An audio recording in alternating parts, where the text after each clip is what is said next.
नमस्कार दोस्तों, आपका फिर से स्वागत है अपने चैनल माई जंगल डायरी में। आज हम ले चलते हैं आपको एक अद्भुत सफ़र पर, भारत की पहली रामसर साइट। जी हाँ, ओडिशा में बसे चिल्का लेक पर। चिल्का लेक एक उदाहरण है एक अद्भुत मिश्रण का, स्वच्छ जल और समुद्र का खारा जल। और ये घर है इरावदी डॉल्फिन्स का और अन्य अद्भुत जीवों का। लेकिन जिस प्रकार मैंने पहले भी कहा, हर एक इकोसिस्टम आज खतरे में है और चिल्का लेक का अस्तित्व भी खतरे में है। तो आज हम नज़र डालते हैं चिल्का लेक पर और बढ़ते हुए खतरों पर।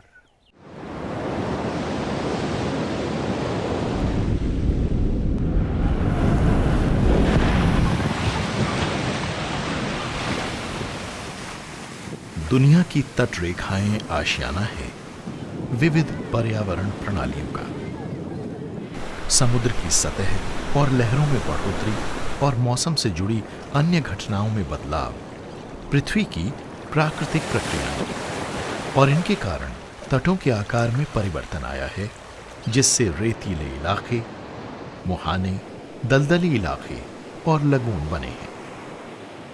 मुहानों में ताजे पानी और समुद्र के खारे पानी के मेल से ऐसी अनूठी प्रजातियां पनपती हैं जो इस खारी पर्यावरण प्रणाली के मुताबिक ढल गई हैं।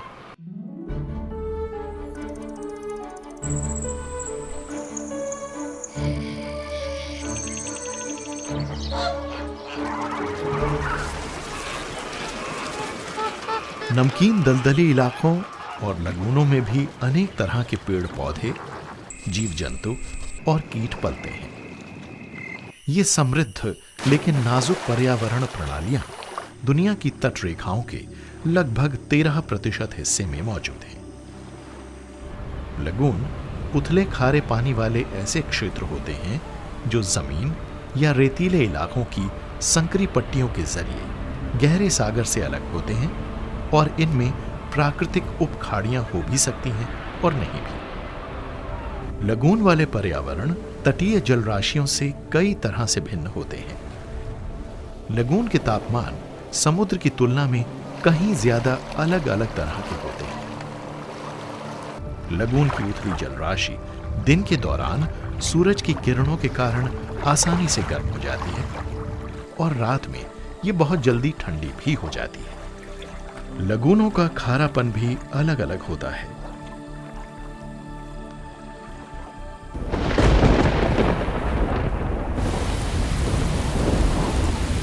भारी वर्षा की वजह से लगून के पानी में खारापन कम हो जाता है। इससे इनमें मौजूद समुद्री जीवों की मौजूदगी भी प्रभावित होती है और ये खारे पानी के मुताबिक ढली हुई प्रजातियों के योग्य बन जाते हैं। नदियों और जलधाराओं के जरिए जो पानी जमीन से होकर बहता है, वो भी लगून के खारेपन को कम कर देता है।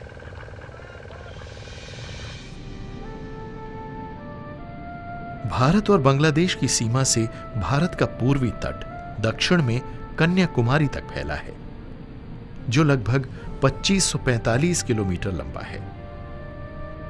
इस तट पर बहुत से मुहाने, खारे पानी वाले लगून, कोरल रीफ और समुद्री खरपतवार वाले मुहाने मौजूद हैं। तटीय पर्यावास पर्यावरण के नजरिए से क्रियाशील है और यहां अनेकों तरह के जीव पाए जाते हैं।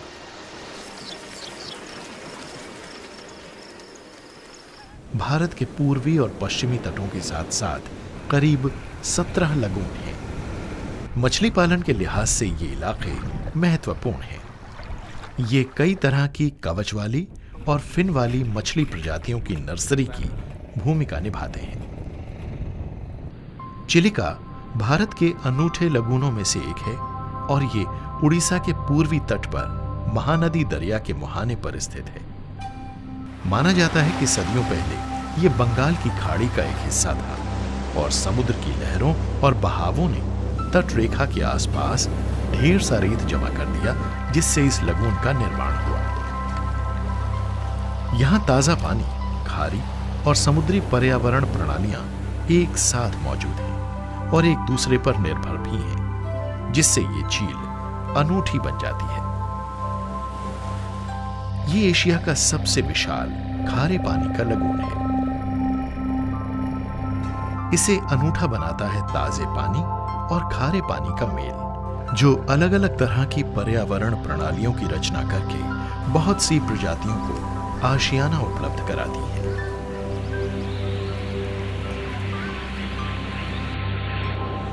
चिलिका झील समुद्र से एक 29 किलोमीटर लंबी अनियमित जलधारा के जरिए जुड़ी है और इसमें कई छोटे रेतीले द्वीप हैं, जैसे कि नालाबाना।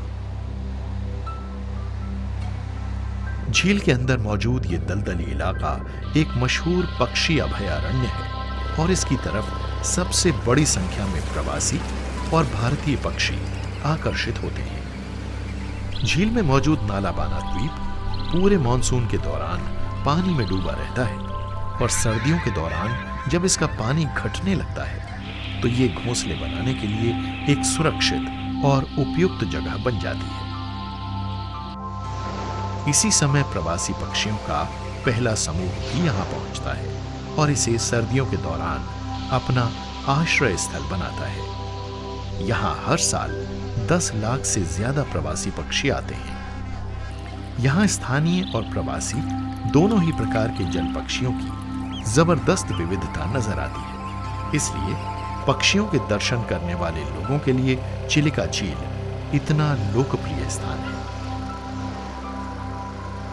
चिलिका फ्लेमिंगो पक्षियों की प्रजनन करने वाली दुनिया की सबसे विशाल कॉलोनियों में से एक है। इनमें से कुछ तो ईरान और कच्छ के रण जैसी दूर दराज जगहों से यहां आते हैं। अपनी समृद्ध जैव विविधता के कारण चिलिका को 1981 में रामसर साइट का दर्जा दिया गया, जिसका मतलब यह है कि इसे अंतर्राष्ट्रीय महत्व वाला दलदली इलाका घोषित कर दिया गया है। बदकिस्मती से मछुआरों की आबादी का दबाव और झील के आसपास सैलानियों के रहने तथा इस अभयारण्य को देखने के कारण इस लगून पर जबरदस्त दबाव पड़ा है। Chilika was a dying lake. Chilika एक दम तोड़ती झील थी। अगर आप 1993 की बात करें तो इसे मॉन्ट्रेक्स रिकॉर्ड में शामिल कर लिया गया था। कारण था इसका बदलता हुआ पर्यावरणीय मिजाज, मानव निर्मित गंभीर दबावों की वजह से और झील के ऊपर वाले हिस्से यानी लेक बेसिन में जमीन के इस्तेमाल में आ रहे बदलावों के कारण झील ताजे पानी वाली पर्यावरण प्रणाली में बदलती जा रही थी। The lake was, kind of transforming into a freshwater ecosystem. अनुमानों के अनुसार हर साल 50 से ज्यादा नदियों, जलधाराओं और वर्षा के कारण करीब 3,65,000 टन तलछट झील में पहुंच जाती है। इससे झील का क्षेत्र घट गया है और प्राकृतिक उपखाड़ी का दम घुट जाने से समुद्र से इसका संपर्क टूट गया है। इससे यहाँ के खारेपन में कमी आई है और इस अनोखी पर्यावरण प्रणाली से कुछ समुद्री और खारे पानी वाली प्रजातियां खत्म हो गई हैं। खारेपन में कमी की वजह से ताजे पानी में पनपने वाली खरपतवार प्रजातियां फैल रही हैं और वे कई मछलियों के चरने वाले और प्रजनन वाले स्थानों को सीमित कर रही हैं। दुर्लभ और खतरे से घिरी प्रजातियों में Irrawaddy dolphin, green sea turtle, blackbuck शामिल हैं और ये सभी इस पर्यावास में एक महत्वपूर्ण भूमिका निभाती हैं। सैलानियों और पर्यावरणवादियों दोनों के लिए चिलिका झील की एक खासियत है यहाँ की इरावदी डॉल्फिन। लेकिन बदकिस्मती से पिछले कुछ वर्षों के दौरान इन डॉल्फिनों के सामने एक बड़ा खतरा पैदा हो गया है। दुनिया में इरावदी डॉल्फिनों की कुल तादाद 1000 से भी कम बताई जाती है। पर्यावरण की तबाही और खारापन कम होने के अलावा डॉल्फिनों की मौत की मुख्य वजह है सैलानियों और मछुआरों की मैकेनाइज्ड नावें और प्रोपेलर। चिलिका लेक एक महत्वपूर्ण इकोसिस्टम तो है ही, वेटलैंड्स है, ये एक रामसर साइट भी है। इस झील पर निर्भर करती है जीविका लाखों लोगों की, मछुआरों की, पर अंधाधुंध मछलियों का दोहन और अन्य गतिविधियों के कारण यहाँ का पानी प्रदूषित होता जा रहा है और यहाँ की दुर्लभ इरावदी डॉल्फिन उसका भी अस्तित्व आज खतरे की कगार पर पहुंच गया है। डॉल्फिनें मछलियां खाती हैं, इसलिए वो जाल में फंसी मछलियों की तरफ आकर्षित होती हैं और अक्सर वो भी जाल में फंस जाती हैं, जिससे उनका दम घुट जाता है। इनमें से बहुतों की जान झील में चलने वाली मैकेनाइज्ड नावों के प्रोपेलर्स से टकराने के कारण होती है। चिलिका डेवलपमेंट अथॉरिटी डॉल्फिनों को बचाने के लिए लगातार एक अभियान चलाती रही है।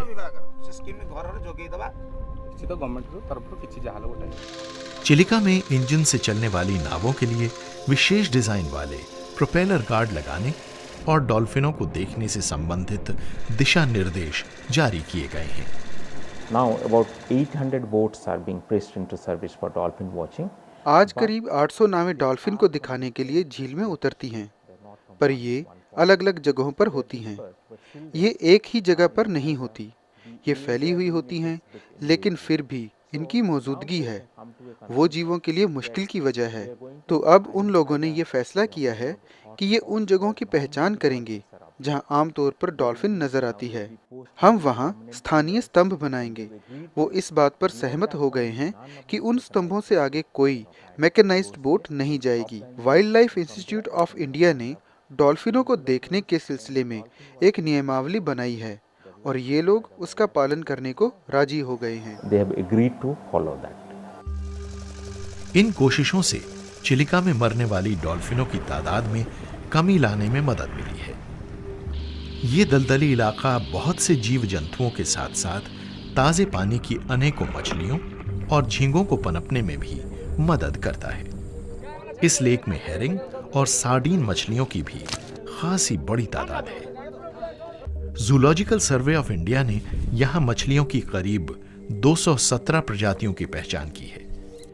सरीसृपों और उभयचर जीवों की भी लगभग 37 प्रजातियां यहां मिलती हैं। इस इलाके में एक सदी से भी अधिक समय से रहने वाले लोगों के लिए मछली पकड़ने का काम एक पारंपरिक पेशा और रोजी का जरिया रहा है। नमक वाली सूखी मछलियां, अंडे और छोटी मछलियां, विशेषकर हिल्सा और झींगे यहां के लोगों की आमदनी का एक मुख्य स्रोत है।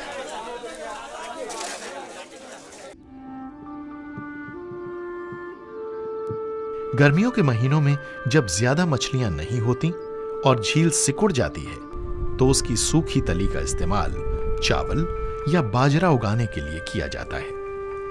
लेकिन मछुआरों के लिए जीवन हमेशा से इतना मुश्किल नहीं था। 1980 के दशक की शुरुआत तक मछलियों को पारंपरिक तरीकों से पकड़ा जाता था, जैसे कि जालों, स्थानीय तौर पर बनी नावों और बांस के फंदों के जरिए। पकड़ी गई मछलियों को मछुआरों, नाव के मालिकों और जाल के मालिकों के बीच बांटा जाता था। ये एक वहनीय चक्र था।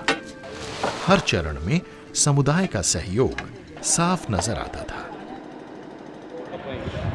लेकिन झींगों का निर्यात शुरू होने से बाजार में तब्दीली आई। नायलॉन के बेहद महीन जाल इस्तेमाल होने लगे। ये झींगों के लिए बनाए गए थे, लेकिन इनमें छोटी कम उम्र मछलियां भी फंस जाती थी। झींगों को निकाल लिया जाता था, जबकि अन्य प्रजाति की मछलियों को कचरे के तौर पर फेंक दिया जाता था, जिनमें ज्यादातर कम उम्र की मछलियां होती थी। इससे मछलियों की तादाद में कमी आई। उसके बाद आई मोटर बोट। ये पारंपरिक तरीकों के मुकाबले बहुत कम समय में बहुत सारी मछलियां पकड़ लेती थीं और कुछ तो झील की सतह को ही खोद डालती थीं, जिससे न केवल तली में रहने वाले जीव मारे गए, बल्कि झील की तली भी बर्बाद हो गई। इंजन से चलने वाली ज्यादातर नौकाओं के मालिक मछुआरा समुदाय से बाहर के लोग हैं। इनमें से कुछ कोलकाता के और अन्य उड़ीसा के कई शहरों से हैं। हद से ज्यादा मछलियां पकड़ने, प्रदूषण, गाद जमने और झील में होने वाले रासायनिक बदलावों के कारण यहां पकड़ी जाने वाली मछलियों की तादाद घट रही है और उससे मछुआरों की रोजमर्रा की आजीविका प्रभावित हो रही है। पहले 20 किलो 30 किलो ऐसे मिल रहा था, अभी तो 1 किलो 2 किलो नहीं भी होता है। तो हम लोग को बहुत मेहनत करना पड़ता है, जो मेहनत तो हम लोग का परिवार को सफिशिएंट भी नहीं होता है। प्रदूषक तत्वों ने इस झील की नाजुक पर्यावरण प्रणाली के हाइड्रोजन आयन संतुलन को खतरनाक स्तर तक गिरा दिया है। झील के आसपास और उसके अंदर मनोरंजन से जुड़ी गतिविधियां बेतरतीब तरीके से चलाए जाने के कारण हालात और बदतर हो रहे हैं। चिलिका उड़ीसा का गौरव है और ये एक ऐसा विरासत स्थल है जिसे अपनी अनूठी पर्यावरण प्रणालियों के कारण पूरी दुनिया में जाना जाता है।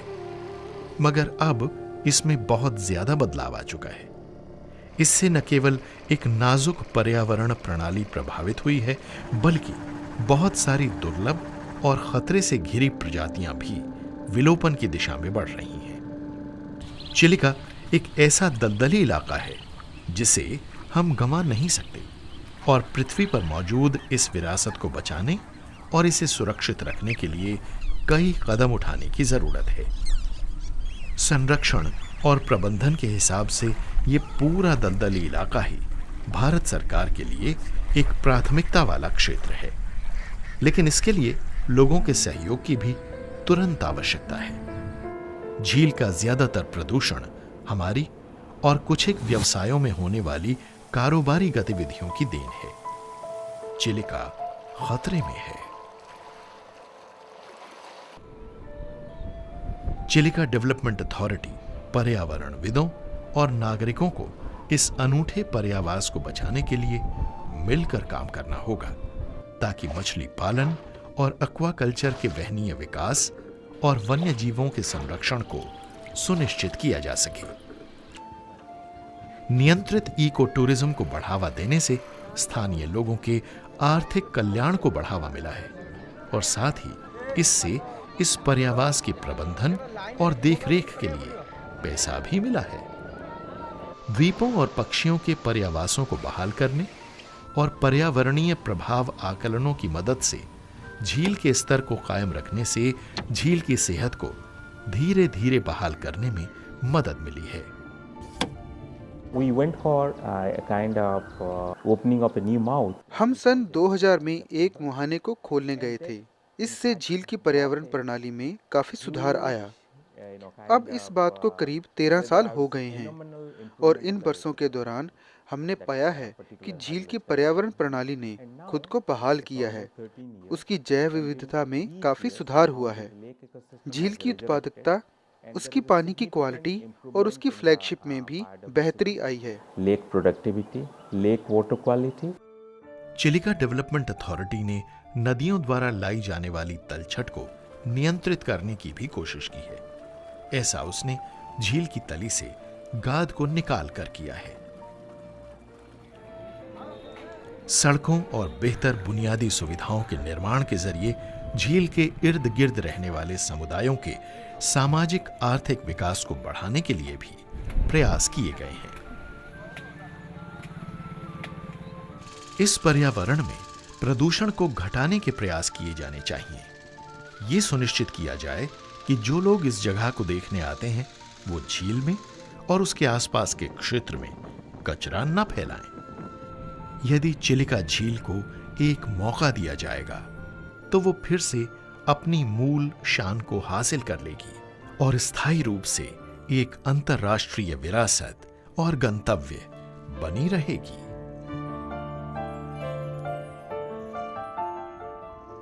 पृथ्वी पर सबसे बहुमूल्य वस्तु पानी है। हर जीव को, हमारी फसलों को, हम सबको पानी की जरूरत पड़ती है। लिहाजा बहुत ज़रूरी है इसका संरक्षण करना। वेटलैंड्स जैसे कि चिल्का वेटलैंड्स, इनको बचाए रखना।